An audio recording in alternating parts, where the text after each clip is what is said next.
wabarakatuh. Halo Sobat Kamenians, kita bertemu lagi di Bincang-Bincang Santai bersama dengan narasumber yang inspiratif. Oke, di pertemuan kali ini kita akan membahas tentang bagaimana cara memanage waktu dengan 4 peran yang sangat luar biasa. Peran sebagai ibu rumah tangga, peran sebagai pengajar, peran sebagai ustazah, dan peran sebagai pembisnis. Oke, nah saat ini kita sudah ditemani dengan narasumber yang sangat inspiratif. Halo Kak Nabila. Assalamualaikum. Waalaikumsalam. Oke Kak Nabila, sebelumnya nih mau kenalan dulu sedikit. Untuk akhir-akhir ini Kak Nabila lagi sibuk apa ya kalau boleh tahu? Oke. Sibuk ya, jadi ibu tentunya, udah punya anak, kemudian jadi berperan menjadi istri di rumah, terus pegang pesantren, ada beberapa santri yang dibina, dan bisnis. Kebetulan ada bisnis. Oke, dari keempat peran itu pastinya perlu pembagian waktu yang sangat luar biasa kan ya. Bagaimana cara Kak Nabila membagi waktu untuk semua peran itu? Yang pertama mungkin yang urgensi dikerjain dulu di waktu itu ya, kayak memprioritaskan apa nih, prioritasnya saat ini tuh apa dulu. Itu yang lebih dulu dikerjain, baru menyusul kegiatan-kegiatan yang lainnya gitu. Karena terkadang kita tuh saking banyaknya kerjaan, bingung mau ngerjain yang mana dulu, akhirnya semuanya nggak selesai, atau yang tadinya penting jadi nggak selesai, padahal itu yang seharusnya dikerjain lebih dulu. Jadi kalau prioritasnya tuh disusun, sebenarnya kadang tuh masuk kok, semuanya bisa dikerjain gitu, tapi kita memang harus pintar aja memilah-milih mana nih yang lebih dulu, yang lebih diprioritaskan dulu untuk dikerjain, biar yang lainnya bisa kekerjain juga. Oke. Oh iya, dengar-dengar kan Nabila juga penghafal Al-Quran ya, hafizah 30 juz. Aku mau tanya, pertama kali memutuskan untuk menghafal itu karena apa ya Kak Nabila kalau boleh tahu?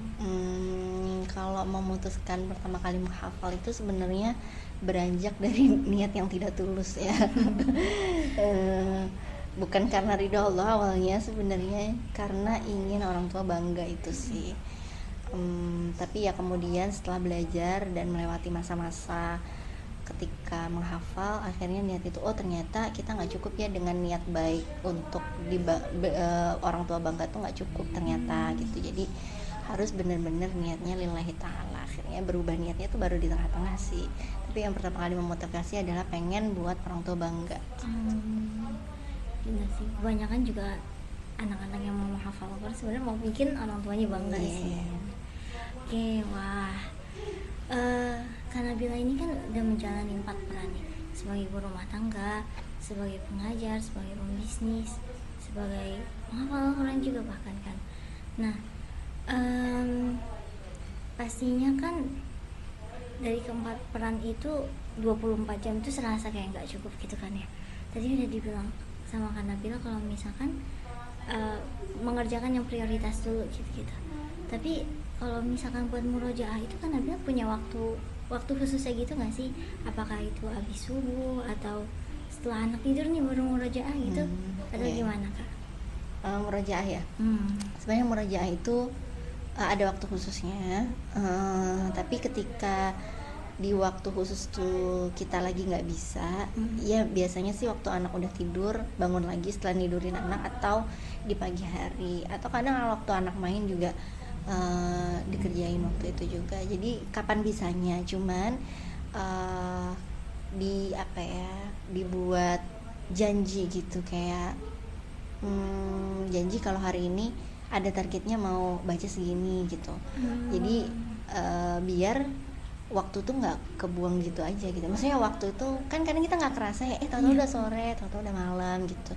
Jadi komitmen untuk tetap murojaah kapanpun, gimana pun keadaannya. Nah kalau misalnya emang ada waktu-waktu yang sibuk banget, ada undangan di sana sini, belum sempat murojaah, biasanya dikodok sih. Itu yang bikin bisa long last, bisa murojaah terus gitu. Biasanya targetnya satu hari berapa kan? 1 juz aja sebenarnya, nggak banyak. Cuman emang yang berat itu istiqomahnya sih, maksudnya ngekodok yang ini nggak bisa banget nih gitu, ya udahlah besok lagi. Kadang tuh numpuk tuh karena mengkodok yang kemarin tuh nggak bisa banget gitu. Tapi kalau ditinggalin banget emang jadinya mau mulai laginya susah, makanya harus kayak komitmen dulu nih, oh ini waktunya ngaji gitu. Jadi lama-lama juga sebenarnya kalau kita nyiapin waktu gitu, anak juga jadi lama-lama paham kok ini waktunya dia ngaji nih, bunda ngaji nih gitu. Jadi lebih lebih lebih kita yang mengkondisikan. Oke Kak, Kak Nabila pernah nggak sih ngerasa down ketika entah itu hafalannya lagi agak gimana gitu, terus bisnisnya Kak Nabila juga lagi bisnis kan, bisnisnya agak turun, terus pas pengajaran murid-muridnya nyebelin banget nih, atau kayak pekerjaan rumah numpuk banget nih, pekerjaan rumah pernah nggak sih ngerasa kayak down kayak gitu? Terus kalau misalkan pernah, gimana cara Kak Nabila buat nyatasin hal itu? Ruwet banget ya, pasti perasaan lagi ruwet banget. Pernah sih ya, nggak mungkin enggak, karena semua orang pasti pernah ngalamin itu. Tapi yang pertama kali saya perbaiki ketika ruwet banget itu kondisi hati dulu. Biasanya lagi males banget ngaji, tapi karena obat yang paling bisa mengondisikan hati lebih baik itu ngaji. Gitu. Jadi kayak kerasa banget kalau udah ngaji tuh, walaupun ngaji dalam kondisi hati yang ruwet tuh males banget rasanya, kayak mulainya tuh berat banget. Tapi kalau udah dimulai dulu, dipaksain ngaji dulu, baca dulu, kesananya kayak lebih tenang aja gitu. Dan semua keruwetan itu tadi kan dimulai karena hati yang ruwet ya, hati yang rungsing, hati yang kayak lagi nggak tenang. Ketika udah diperbaiki hatinya, ya lebih happy aja gitu ngejalaninnya. Maksudnya lebih apa ya, maksudnya rumah yang tadinya berantakan nggak jadi rapih tiba-tiba hanya karena ngaji sebenarnya. Cuman karena hatinya udah terobati, jadi lebih bisa menjalaninya dengan lapang dada gitu. Kayak santri dan lain sebagainya lebih bisa ngadepin dengan baik lah gitu. Wah, keren banget sih Kak Nabila. Oke Kak, terus kalau misalkan menurut Kak Nabila nih, support system buat Kak Nabila itu bisa menjalankan 4 peran ini tuh penting gak sih Kak? Penting banget. Adanya support system itu penting banget. Jadi untuk saat ini memang support systemnya suami ya, karena udah berkeluarga dan kita tuh nggak akan berjalan dengan baik karena kita pasangan ya. Jadi kalau kita sendiri aja kita nggak akan berjalan dengan baik kalau yang di sananya nggak jadi support system yang baik. Dan kehadiran support system yang baik itu dimulai dari kita yang baik juga, maksudnya kita duluan gitu. Jadi tidak merasa harus saling membantu, tidak merasa yang paling membantu selama ini gitu. Jadi adanya support system yang baik karena kitanya juga bisa mensupport dia ya, menjadi support system yang baik buat dia. Jadi dia juga otomatis jadi support system yang baik buat kita. Itu teman-teman perlu dicatat ya. Jadi kalau misalkan mau cari pasangan gitu, ingat harus cari yang saling ya, yang saling melengkapi, bukan yang paling melengkapi. Wah, keren banget sih Kak Nabila insight-nya. Oke Kak, aku mau minta closing statement dari Kak Nabila terkait cara Kak Nabila, mungkin tips-tips Kak Nabila untuk memanage waktu dari keempat peran yang luar biasa ini gimana Kak? Oke. Sebenarnya belum ya kalau dibilang udah bisa memanage waktu di 4 peran itu, sebenarnya belum. Tapi kita berusaha terus untuk bisa maksimal di semua peran, karena ya gimana pun kita manusia yang nggak sempurna.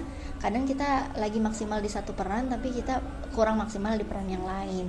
Gitu juga dalam segi parenting, menjadi ibu, seringkali tuh nasihatnya adalah kita nggak akan bisa menjadi ibu yang baik. Maksudnya kita nggak bisa terus menerus perfect dalam mendidik anak kita. Tidak ada ibu yang perfect, tapi yang ada adalah ibu yang terus berusaha menjadi lebih baik untuk anaknya. Gitu juga jadi istri, gitu juga jadi ustazah. Jadi semua itu hanya perjalanan proses untuk menjadi lebih baik sih. Jadi jalanin aja semuanya dengan sebaik mungkin yang kita bisa.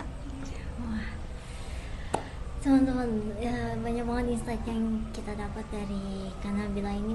Perlu banget dicatat bahwa kita itu hanya perlu menjalani dengan versi yang sebaik mungkin yang bisa kita lakukan. Tidak perlu menjadi versi terbaik yang orang pikirkan. Wah, keren banget sih Kak Nabila.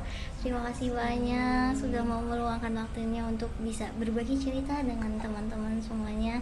Semoga teman-teman yang mendengarnya bisa mengambil hikmah dari yang kita obrolkan kali ini. Amin, amin, amin. Oke, terima kasih banyak ya Kak Nabila. Semoga kita bisa bertemu di sesi-sesi lainnya. Insya Oke, teman-teman juga jangan lupa untuk menonton di sesi selanjutnya. Jangan lupa untuk terus ikutin tentang bincang-bincang santai bersama dengan narasumber yang inspiratif. Oke, sampai ketemu di episode selanjutnya. Bye bye. Assalamualaikum.